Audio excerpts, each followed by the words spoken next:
Welcome to ज्ञान बिंदु classes. हम मैथमेटिक्स में पॉलीगन चैप्टर पढ़ रहे हैं। ठीक है, पॉलीगन चैप्टर ये क्षेत्रमिति के अंदर ही आता है। ठीक है, और पॉलीगन में हम आज ये सीखेंगे कि इसका एरिया कैसे निकालते हैं। तो एरिया भी किसका सीख रहे हैं? रेगुलर पॉलीगन में। तो आप हेडिंग लगाएंगे, सबसे पहले तो है पॉलीगन। ठीक है, पॉलीगन। और पॉलीगन के अंदर क्या आता है? Area of regular polygon. ठीक है, area of regular polygon, regular polygons.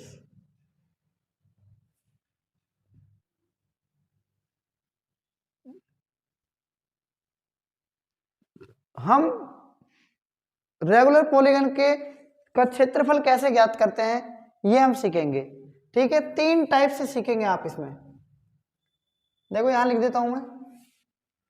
सबसे पहले हम सीखेंगे, ठीक है, रेगुलर हेक्सागन।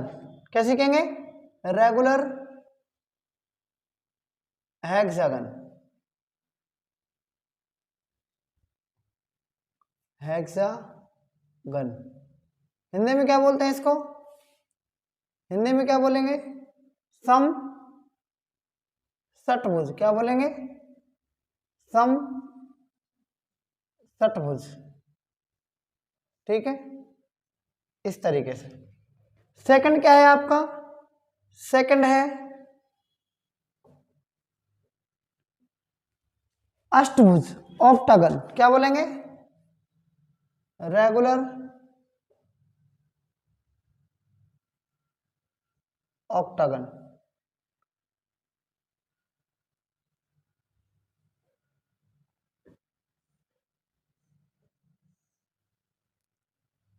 सम अष्टभुज। ठीक है, और थर्ड क्या आएगा?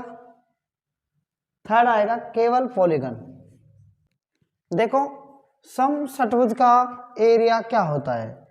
सम षटभुज का एरिया जो होता है वो होता है 6 इंटू √3/4 भुजा स्क्वायर, मतलब ए का स्क्वायर। ठीक है, इसको काटो, 2 × 6 और 2 दूनी 4।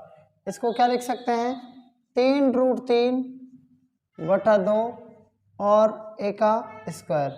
ये होता है क्या? सम षटभुज का क्षेत्रफल। बात आगे समझ में? ठीक है, अब क्या करेंगे, यहाँ ध्यान दो इस पर। जो रेगुलर पॉलीगन में जो रेगुलर ऑक्टागन होता है उसका फॉर्मूला क्या होता है? ठीक है, याद रखेंगे 2√2 + 1 और क्या होगा? भुजा का स्क्वायर, मतलब ए का स्क्वायर। ये बात आपको समझ में आ गई होगी। ठीक है, इसका सम अष्टभुज का एरिया ये होता है। ठीक है, अब बात करेंगे अगर ऑक्टागन हो, मान लो डेकागन मतलब 10 भुज हो। ठीक है, और 12 भुजाओं का कोई पॉलीगन हो, तो आप कैसे ज्ञात करेंगे? तो एक पॉलीगन जो होता है, केवल जो पॉलीगन होता है उसका एरिया कैसे निकालते हैं? तो ध्यान रखना है आपको, 1/4। ठीक है, n। उसके बाद क्या होगा? a square. उसके बाद कॉट पाई बटा में क्या आएगा? n आएगा। क्या आएगा? इस तरीके से। ये केवल पॉलीगन का एरिया होता है। क्लियर है कि नहीं बताओ? देखो अभी हमने आपको एरिया ऑफ रेगुलर पॉलीगन्स के बारे में बताया। सबसे पहले मैंने बताया आपको रेगुलर हेक्सागन के बारे में, फिर बताया रेगुलर ऑक्टागन के बारे में, और फिर बताया मैंने किसी भी पॉलीगन का एरिया आपको निकालना है तो कैसे फाइंड आउट करेंगे आप। ठीक है, सबसे पहले ये है रेगुलर हेक्सागन। देखो रेगुलर हेक्सागन में क्या होता है, सबसे पहले मैं आपको रेगुलर हेक्सागन बनाना बता रहा हूँ। देखो इसमें मान लो कि ये क्या है, एक सर्किल है। क्या है? सर्किल। सर्किल को ध्यान से देखना है। अगर मैं बात करूं यहाँ इस पॉइंट से, तो इसमें कितने डिग्री के कोण बनेंगे? 360 डिग्री का कोण बनेगा। कितने डिग्री का बनेगा? 360 डिग्री का। हमें प्रूव क्या करना है? 3√3/2 ए स्क्वायर। ये हमें प्रूव करना है। बात आ रही है ना समझ में? तो देखो अगर इस सर्किल की बात करें तो इसमें 360 डिग्री का कोण बनेगा। अगर ये हेक्सागन है, षटभुज है, तो 6 का भाग देंगे ना तो कितना जाएगा, 60 डिग्री आ जाएगा। तो मुझे इसके कितने हिस्से करने हैं, मुझे इसके 6 हिस्से करने हैं। कितने हिस्से करने हैं, 6 हिस्से। तो ध्यान से देखेंगे 6 हिस्से किस प्रकार से करेंगे, ठीक है।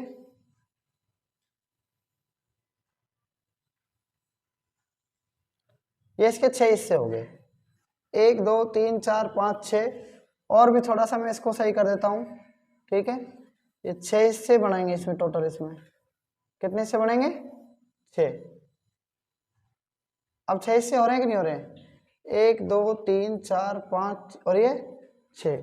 इसका मतलब ये कितने कितने डिग्री है बताओ, 60 डिग्री है। कितने डिग्री है, 60 डिग्री है, ठीक है ना। कितना डिग्री है, 60 डिग्री है। मैं आपको इसका क्या बताना चाह रहा हूं, समषटभुज का एरिया निकालना बता रहा हूं। 3√3/2 ए स्क्वायर कैसे आता है, कहां से आता है, ये मैं आपको बताने वाला हूं, ठीक है। ध्यान देंगे आप इस पर। आप क्या करेंगे, अब इसको नाम मानेंगे ए, क्या मानेंगे, या इसको मान लो ए, ठीक है, या इसको मानो ए, किसी को मान लो। इसको मानेंगे क्या, बी, इसको सी, इसको डी, इसको ई और इसको एफ मान लिया। ये भुजा इसकी क्या मान सकता हूँ बताओ, ए मान सकता हूँ कि नहीं मान सकता बताओ। मैं ये सारी भुजाएं मैं ए मान सकता हूँ ना। मेरी बात आपको समझ में आ रही है कि नहीं आ रही बताओ। अगर मान लो ये बिंदु है आपका, क्या है ये बिंदु, ध्यान से देखना, इसको यहां से मिलाऊंगा मैं इस तरीके से,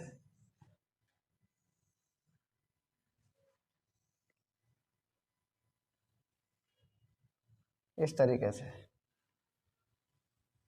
आप मेरी बात को समझ जाएंगे। ये क्या बना दिया मैंने, अंदर हेक्सागन बना दिया। क्या बना दिया, जिसको षटभुज बोल रहे हैं। आप मुझे बताएं कि मैं यहां से इस तरीके से अगर मैं इसको लंब डालना चाहूं तो ये लंब क्या हो जाएगा बताओ, बताओ आप क्या हो जाएगा ये लंब। यहां से ये क्या है, 60 डिग्री है, क्या है। अगर यहां से कोई दो भुजाएं बराबर हो, इस तरीके से, इस तरीके से समद्विबाहु त्रिभुज बन रहा है कि नहीं बन रहा है, ये बताओ आप, है ना। आप बताओ, अगर मैं 180 में से 60 घटा दूं तो कितना बचेगा, 120। अगर किसी भी त्रिभुज की दो भुजाएं बराबर हों तो दोनों कोण भी बराबर होते हैं, बाकी कोण 60 डिग्री बचा कि नहीं बचा। अब बताओ, ये समझ में आ गई कि नहीं आ गई मेरी बात। समद्विबाहु में क्या होता है, अगर ये साइड यहाँ से बराबर है तो ये कोण तो 60 डिग्री हो गए, बचा कितना, 120। इसका मतलब ये दोनों बराबर होंगे, ये कोण 60-60। अब ये समबाहु त्रिभुज बन गया कि नहीं बन गया, बन गया ना समबाहु त्रिभुज। और मैंने आपको समबाहु त्रिभुज के बारे में बता रखा है कि एक समबाहु त्रिभुज का क्षेत्रफल क्या होता है, एक समबाहु त्रिभुज का क्षेत्रफल क्या होता है बताओ, क्या होता है, √3/4 गुणा ए स्क्वायर भुजा स्क्वायर। ये कितने बताओ क्या है ये, तो ये भुजा भी इससे ए हो जाएगी कि नहीं हो जाएगी बताओ, समबाहु से, है ना। ये भुजा भी ए हो जाएगी, ये भुजा भी ए, ये भुजा भी ए, ये भी ए और ये भी ए। तो ये कितने षटभुज बताओ, 6 है ना। तो 6 समबाहु त्रिभुज हो जाएंगे ना ये, क्यों, क्योंकि समषटभुज कितने हैं, 6 समबाहु त्रिभुज का क्षेत्रफल का मतलब है क्या, √3/4 इंटू ए स्क्वायर, और किससे गुणा कर दूंगा, 6 से, 2 × 6 2 दूनी 4, तो 3√3/2 ए स्क्वायर। ये आ गया षटभुज का क्षेत्रफल, क्या आ गया, सम षटभुज का क्षेत्रफल। समझ में आ गया कैसे निकाला मैंने ये, हैं, ये बात आप समझ गए होंगे। अब आता है सम षटभुज की परित्रिज्या, सम षटभुज की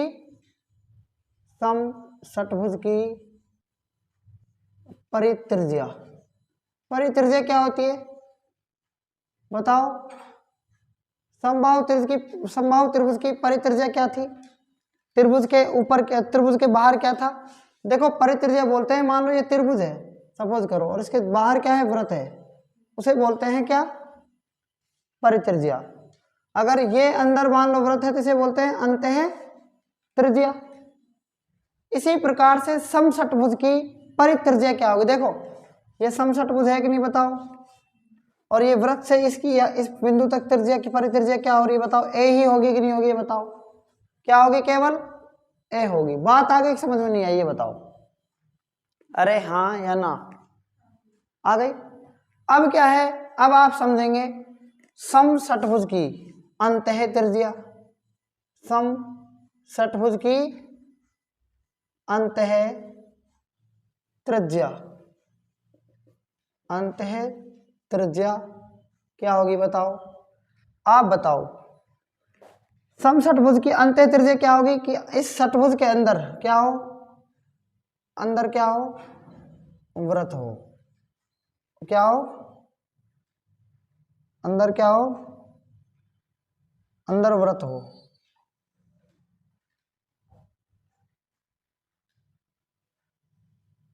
ये क्या है? समषटभुज के अंदर वृत्त है कि नहीं है? और ये अंदर जब वृत्त आएगा तो इससे इसकी हाइट क्या थी बताओ? यहां से और यहां तक। आप जल्दी से बता दो। इससे इसकी हाइट आपको मैंने क्या बताई थी अंतः त्रिज्या की? आप जल्दी से बता देंगे। ठीक है, ये रेडियस है, ये अंतः त्रिज्या है, तो ये √3a/2 आएगी कि नहीं आएगी? बता दो। आप बताओ आएगी कि नहीं आएगी? आप चाहें तो मैं निकाल के भी आपको बता सकता हूं। ये इसकी अंतः रेडियस है, ये इसकी परित्रिज्या है। ठीक है, आप मेरी बात को ध्यान समझने की कोशिश करें। अंतः त्रिज्या क्या होती है? देखो यहां से यहां तक, मतलब कहने का मतलब ये यहां से यहां तक, ये तो क्या है? ये इस वृत्त से टच हो रही कि नहीं हो रही? ये लाइन बताओ। तो ये तो पूरी ए है ना, यहां तक ही तो है ये। लेकिन ध्यान रखिए, ये जो अंतः त्रिज्या है ना, इस सर्किल, अंदर के सर्किल को टच करनी चाहिए। तो अंदर के सर्किल को यहीं तो टच कर रहे, यहां तक। अब तुम सोच रहे हो यहां तक करे ए, फिर नीचे तक भी तो है, ये तो बाहर वाले वृत्त से है, ये पूरी ए है ना कि ये यहां तक है। मेरी बात समझ में आई कि नहीं आई ये बताओ। अब मान लो ये वाला क्या है, सर्किल क्या है, यहां से यहां तक की बात करूं तो ये पूरी ए है, यहां तक, यहां तक, ये पूरी यहां तक ए है। इस ए और ए से ये तो यहां से यहां तक √3/2 ही आएगी ना। इसका मतलब ये त्रिज्या यहां से अंतः त्रिज्या हुई। बात क्लियर है कि नहीं बताओ? ठीक है, अगर किसी भी इसमें कोई प्रकार का डाउट है तो बता सकते हैं आप। ठीक, अब हम रेगुलर ऑक्टागन का जो फॉर्मूला है क्षेत्रफल ज्ञात करने का, 2√2 + 1 ब्रैकेट बंद a², इसको हम प्रूव करके देखेंगे कि ये आता कैसे है। बात आगे समझ में? ठीक है, अब देखो मैं यहाँ पर ऑक्टागन का एक बार चित्र बना के दिखाता हूँ आपको। सबसे पहले सर्किल बनाएंगे। क्या बनाएंगे? सबसे पहले सर्किल। ये सर्किल बना दिया मैंने, क्लियर है? आप इस सर्किल के अंदर 360 डिग्री का कोण बनता है कि नहीं बनता ये बताओ? कितने का बनता है? देखो प्रूव कैसे कर रहे हैं, देखो सबसे पहले। ठीक है, 360 डिग्री में आप किसका ऑक्टागन है तो 8 का भाग दो, कितना जाएगा? एक कोण का मान 45 डिग्री आ जाएगा कि नहीं जाएगा? एंगल बराबर 45 डिग्री आएगा। और साइड क्या आएगी उसमें? मान लो आप ए। ठीक है, कितने डिवाइडेशन करेंगे बताओ इसके? 8। कितने डिवाइडेशन करेंगे? 8। ठीक है, देखो कर दो 8।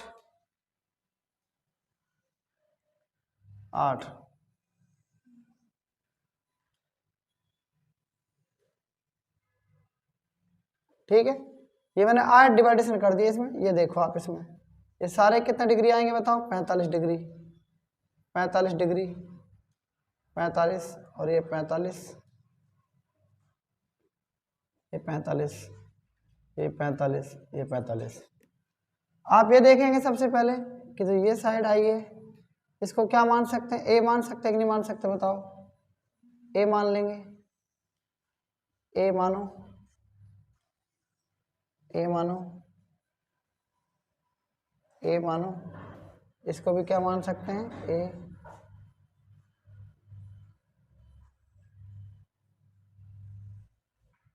ए। इसको भी क्या मान सकते हैं? ए मान सकते हैं। ठीक है, ये जो साइड है ना ये वाली, ये 45 डिग्री है मान लो, सपोज करो।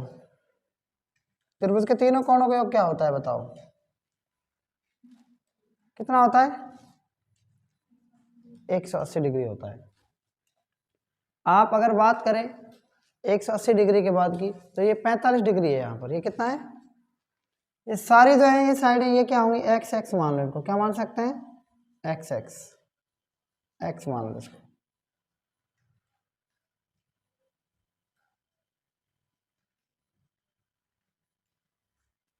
ठीक है, और ये त्रिभुज जो है ये कौन सा त्रिभुज है बताओ, जल्दी से बताओ, ये त्रिभुज आपको कौन सा नजर आ रहा है। अगर 45 डिग्री का इसमें एंगल बन रहा है, ठीक है, तो इसमें एक सर्किल का एरिया कैसे निकाल सकते हैं। ठीक है, तो देखो इसमें अगर इसमें 45 डिग्री एंगल है तो इसमें एक त्रिभुज नाम मान सकते हैं, A B C D E F G और एच। अब इसमें अगर 45 डिग्री का कोण बन रहा है तो हम किससे निकालेंगे इसका एरिया। देखो त्रिभुज का क्षेत्रफल, एक त्रिभुज का क्षेत्रफल, किसी भी एक त्रिभुज का ले लो, और त्रिभुज बन कितने रहे इसमें, 8 बन रहे हैं कि नहीं बन रहे। तो मैं अगर 8 त्रिभुज का एरिया निकालूंगा तो क्या करूंगा, 8 into 1/2 r square sine theta, कितना है, ये साइन थीटा है। समझ में आ रही है मेरी बात। थीटा की वैल्यू कितनी है, देखो यहाँ पर कितनी है, 45 डिग्री, और आर की वैल्यू क्या है, यहाँ पर त्रिज्या क्या है, एक्स है कि नहीं, तो एक्स स्क्वायर साइन 45 डिग्री। बात आ गई समझ में नहीं है यहाँ तक। ठीक है, तो 2 से काट दो, 2 चौक 8, यह जाएगा 4x स्क्वायर साइन 45 डिग्री।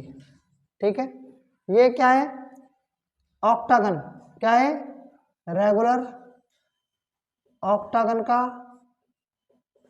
क्षेत्रफल, ये आ जाएगा। लेकिन क्या है, अब जो एक्स स्क्वायर की वैल्यू है वो कैसे निकलेगी, यहां पर आपको कोसाइन रूल लगाना पड़ेगा। क्या लगाना पड़ेगा, कोसाइन रूल लगाने पर। अब कोसाइन रूल लगाते कैसे हैं, ठीक है, ये मैं आपको इस पर अलग से वीडियो बना दूंगा, लेकिन फिलहाल अपन इस पर ही समझते हैं। कोसाइन रूल में लगा रहा हूं यहाँ पर। ठीक है, देखो कोस थीटा का मान कितना है, 45 डिग्री, और x square plus x square minus a square बटा में 2x स्क्वायर। इतनी बात समझ में आ गई कि नहीं आ गई, ये बताओ आपको। ये कोसाइन रूल है। कोसाइन में कोस की वैल्यू कितनी है, 45 x square plus x square minus a square बटा में 2x स्क्वायर। ये मैं आपको अलग से बताऊंगा कि कोसाइन रूल कैसे लगाते हैं। कोस 45 का मान कितना होता है बताओ, 1/√2 होता है कि नहीं होता है, ये बता दो आप। होता है ना, बराबर एक्स स्क्वायर और एक्स स्क्वायर कितने हो गए, 2x स्क्वायर, और ए स्क्वायर माइनस का, और बटा में क्या है बताओ, 2x स्क्वायर। क्लियर है यहाँ तक। इसको दुगुना कर दो इससे, 2x स्क्वायर को 1 से करेंगे 2x स्क्वायर, √2 को 2 से करेंगे तो क्या जाएगा, 2√2 एक्स स्क्वायर, और √2 को ए से करेंगे तो क्या जाएगा बताओ, √2 ए स्क्वायर। इतनी बात समझ में आ गई कि नहीं आ गई आपको। ये वाली संख्या इधर भेज दो और ये वाली इधर ले आओ, तो ये प्लस का √2 ए स्क्वायर आ जाएगा कि नहीं जाएगा बताओ, और ये इसको इधर को आएगा तो 2√2 एक्स स्क्वायर माइनस का 2x स्क्वायर। क्लियर है ना यहाँ तक। एक्स स्क्वायर कॉमन आ जाएगा, क्या बचेगा बताओ, 2 बचेगा, 2√2 बचेगा यहाँ से, और यहाँ से एक्स स्क्वायर बाहर चला गया तो क्या बचेगा, माइनस का 2। क्लियर है। और क्या है बताओ, √2 ए स्क्वायर। अगर मुझे एक्स स्क्वायर निकालना है तो क्या करेंगे बताओ, √2 में ए स्क्वायर में किसका डिवाइडेशन कर देंगे, 2√2 माइनस का 2। बताओ बात यहाँ तक समझ में आ गई कि नहीं आ गई आपको। यहाँ तक बात समझ में आ गई। एक्स स्क्वायर की वैल्यू क्या आ गई, ये आ गई।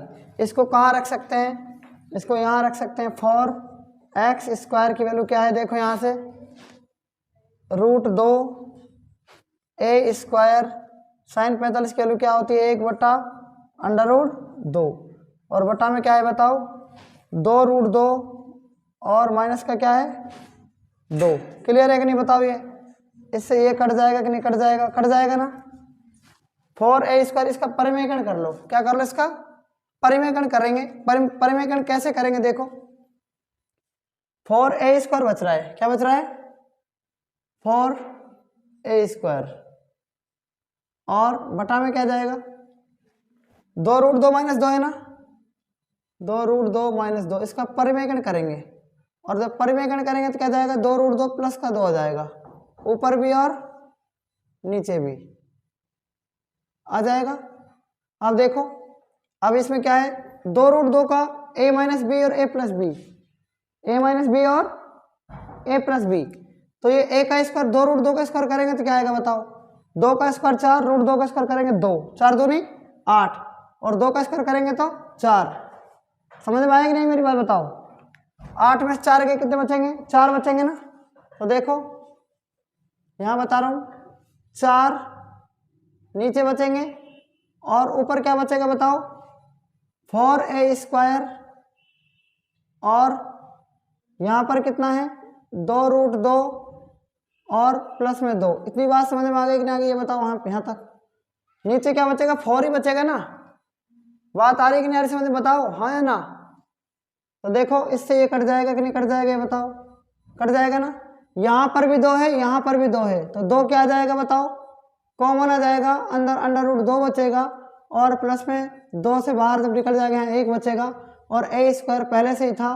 तो मेरी बात आपको समझ में आ गई होगी कि रेगुलर ऑक्टागन का एरिया हम कैसे निकालते हैं। ठीक है, ये फॉर्मूला यहाँ से आया है। क्लियर है ना? ठीक है, इसे नोट कर लो। आज तक हम इतना ही पढ़ेंगे। ठीक है, और मैं आपको इसमें थोड़ा सा ये बता देता हूँ कि यहाँ से यहाँ तक इसकी क्या है ये बताओ, ऑक्टागन है कि नहीं है? और ऑक्टागन की परित्रिज्या कितनी है बताओ? जल्दी से बता दो, x है कि नहीं बताओ? यहाँ से यहाँ तक त्रिज्या x है ना, परित्रिज्या। अगर आप इसकी परित्रिज्या निकालेंगे तो परित्रिज्या मतलब x होती है ना, x। तो x का मान यहाँ से कैसे निकाल सकते हैं? इसके ऊपर यहीं से निकाल लो आप, ये अंडर लगाएंगे तो ये क्या बन जाएगी? परित्रिज्या बन जाएगी। इसकी क्या बन जाएगी? परित्रिज्या x। तो ये क्या आ जाएगी? अंडर यहाँ से लिख सकते हैं आप, √2a² बटा 2√2 माइनस 2। आपसे पूछेगा ऑक्टागन की परित्रिज्या क्या है। अब आपको क्वेश्चन रूल लगाना नहीं आता, आप निकाल भी सकते हैं, आंसर तो गलत नहीं होगा ना कम से कम आपका। ठीक है ना? तो ये बात आपको समझ में आ गई होगी कि हम ऑक्टागन का क्षेत्रफल कैसे निकालते हैं और जो ये हेक्सागन है इसका एरिया कैसे निकालते हैं, परित्रिज्या अंतःत्रिज्या किस प्रकार से निकालते हैं। ठीक है, पेरीमीटर तो बिल्कुल सेम है। ऑक्टागन है तो 4, ये ऑक्टागन है 8 भुजाएं हैं तो 8a हो जाएगा। क्लियर है कि नहीं बताओ? ठीक है, इनका पेरीमीटर निकालना बहुत आसान है। ठीक है, आज तक हम इतना ही पढ़ेंगे, बाकी हम कल पढ़ेंगे। तब तक के लिए धन्यवाद।